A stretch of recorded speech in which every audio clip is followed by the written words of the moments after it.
The Utah Mammoth made their playoff debut, and they looked good. Before moving on, only 0.1% of my viewers are subscribed. Subscribing helps support me so I can make more of these videos. So subscribe if you're going to enjoy this. I guess you haven't seen the video yet, but I think you'll enjoy it, so please subscribe. This is an interesting matchup because the Knights had one of their most difficult years. In wins, this has been their worst season, but they are saved by their 17 overtime losses. So even though they added Mitch Marner, the loss of Petrangelo and struggles in net have made the Knights weaker than expected coming into the playoffs. But it doesn't seem to affect them too bad. This game ends up being really physical overall. These two aren't necessarily rivals, but the play made it feel like it.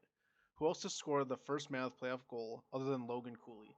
Such an excellent player who has kind of flown under the radar for a lot of the fringe fandom, but keep an eye out on this kid because he is so offensively talented and one of the fastest guys in the league.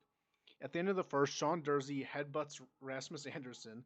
Nothing was called during the game, but Dursey has now been fined $5,000 for this play. The lead lasts until the first quarter of the second period when Colton Sissons scores backdoor on Vejmelka to tie things up. Then a few minutes later, in a super weird misplay by Hart, the Mammoth score. I had to watch it a few times to grasp exactly what was happening, but Hart passes the puck up the boards where there are no Knights players, and Sedlin grabs it and throws it on net. Then it bounces off of Hart, and then Korsak, and then goes in. Mammoth keep up the pressure and look great here. They look like they belong in the playoffs. But even on a lackluster season, the Golden Knights are still undeniable. On a power play, Marner shoots it, but Vejmelka can't collect it, and Stone scores. Where the Knights are best is when they're scrappy, and they play scrappy for the third period.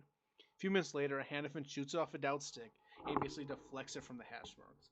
Great play, and more of that scrappy play that benefits the Knights. This marks the end of the Mammoth.